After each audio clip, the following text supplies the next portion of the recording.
now we're ready to get started. I'd love to go to the panel. So Laura, would you be able to start by introducing your wonderful self and letting us know your interest or experience in this area? Certainly, yes. Hi, thank you for having me. And it's lovely to see how many people are in the chat and where they're all from. It's amazing. So my name is Laura D.I.P.ism. I am an end-of-life guide.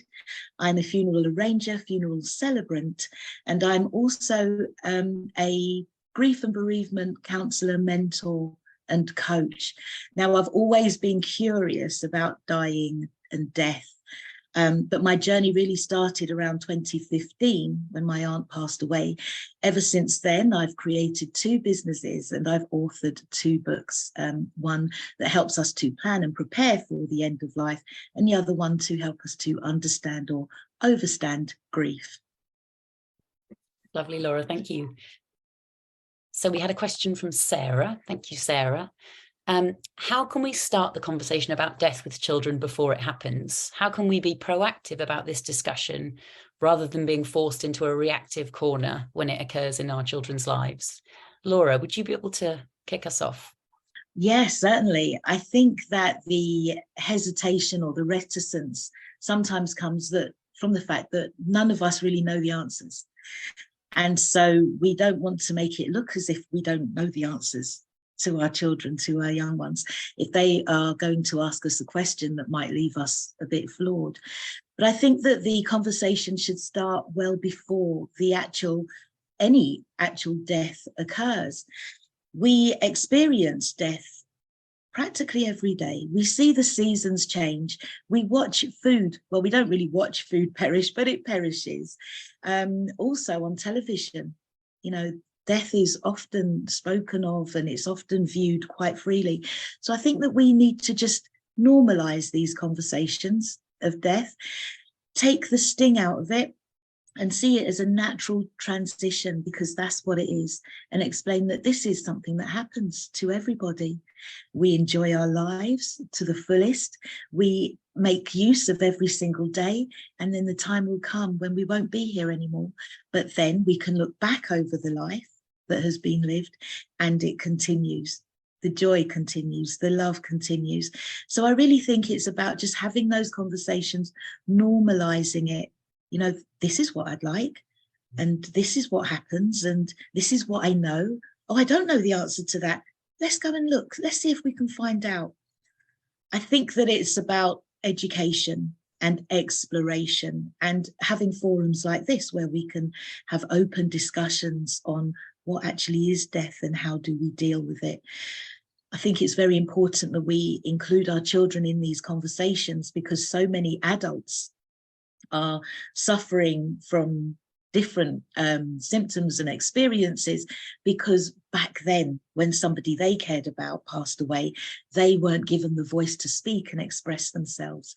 So I think just normalizing these conversations, keeping them going, and yes, show emotion, because it's natural. And our young ones need to see that we actually feel when somebody passes away. Let's not hide it. Let's not have that stiff upper lip. Fine, everything's fine, because we're not fine, and our children actually know it. How can we explain an accidental or violent sudden death to a child? And how can we talk about suicide? And I think suicide is a really important thing to include here, because so often when I'm talking to people about this, there's this response of like, oh, I totally get that you could explain these scenarios, but I can't imagine how I would have the conversation about a sudden traumatic death or suicide. And Daniel, I'd love to hear from you to start with, and then Pia and Laura, maybe you could come in too. Well, I think Danielle has really, put it across in, I don't know, I'm kind of lost for words. What I would say is that it takes a lot for somebody to decide to end their lives. We often think about physical pain. We can identify with physical pain, but we can't always identify as readily with mental or emotional pain. So I think it's a case of explaining that to children, that sometimes, when you get a pinch, it hurts. And sometimes we are pinched in other ways. And that the person that we love and care about, are fond of, has decided that they didn't want to be in pain anymore. So I think that's a way of just kind of explaining it. Now, if it's somebody that's so close to you, you may want to nominate somebody else in the family to talk to the child about that. You know, often we will christen the children or have naming ceremonies. We nominate people that we want to be there to help us to raise our children, and perhaps in our absence. So it's about bringing them in for conversations like this as well. Again, education and preparation. Our language is very important. But just as everybody here has said this evening, it's about little by little, you know, and just keeping those conversations open, keeping it moving. Just to add, my parents had a son before I was born, and I didn't have to know about him. But because he was constantly spoken of, because both of my parents were so familiar with death, it was normalized. And I can't stress enough how important it is that we have these conversations about pain, about emotions, expression, and how normal and necessary it is. Because when grief is trapped within us, it can cause sickness, and we don't want that. So yeah. Laura, and it speaks to all of my professional experience. The number of times I've been in a room with a family or with a person who has had an experience of not being let in on the secret, or, you know, the information coming up later on, whether that be, as you say, someone who died in the family that they didn't know existed, or whether that be how people died or inclusion in the funeral. The greatest pain is always the exclusion and the secrets. I think that's so helpful. How can we support teachers and people in education to, because I think you've described that really well, that, you know, as parents or as grandparents or as carers or as people who love kids and teens, but we want to make sure that's carried on in school as well. Yeah. Can I come in? Go, Laura. I don't know why I've asked, because I don't have the answer. But what I was going to None of us say, have the answers. We're just chatting. You go, Laura. Okay. I just think it's really, what Danielle said, you know, about teachers, because yes, we have it covered at home, but what happens at school? Who is there to support the teachers when a child within, you know, the classroom passes away? And I think as well, you know, what activities, how do we speak to the children? I think, again, that it comes down to different ways of expression. So if you were to take a group and say, right, we want you to construct a poem about the child, Tommy, and then we want this group to, you know, to create some artwork for this child. And then, you know, different ways that we can express ourselves. And then we come together and then we present those articles that have been created.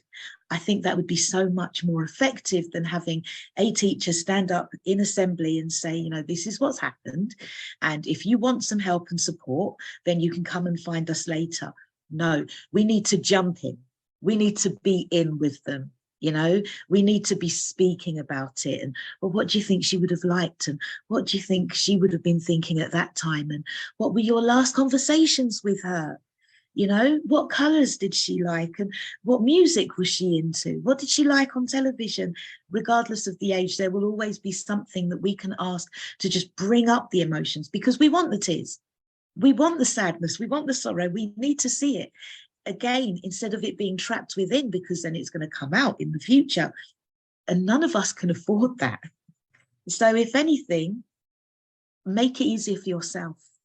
Have those conversations, and then the teachers need to come together and have a special meeting where they then speak about the child that has passed away and just support each other. Everybody has an experience with death, and often the death is the trigger to everybody else's outpouring.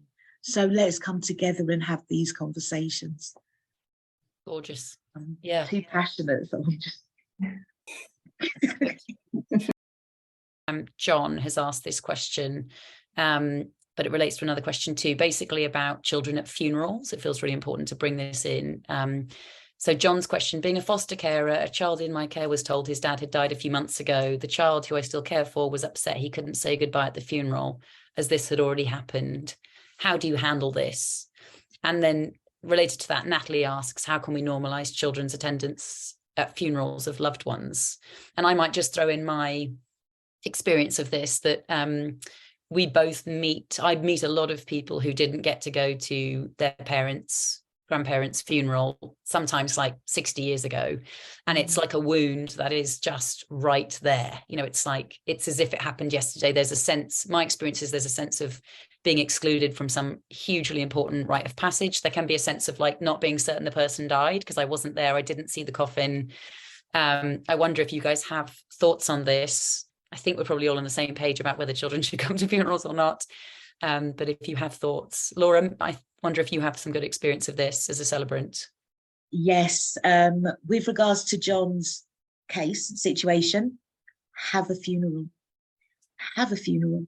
Just because that the child wasn't able to attend that funeral, it doesn't mean that you can't have your own service. It doesn't mean that you can't do something to remember Dad in your own way. So, I think that there's this idea that funeral services are, you can just have one. No, you can have many. You can express yourself in as many different ways as you like. And, journaling, get the child to start writing letters to mum, dad, grand, brother, sister, friends. And again, just have these little, create traditions, create ritual. We can do that. Again, use the imagination and let's think, pardon the pun, outside of the box. Let's do this together. We work together, and then we can also get people from the community who may also have gifts that we need at that time. So it's so gorgeous, and I've had a personal experience of that too. That rituals can be held 50 years later, and they can do much of the healing work. It's like, it's done. We did it. I needed that. Now I've done it.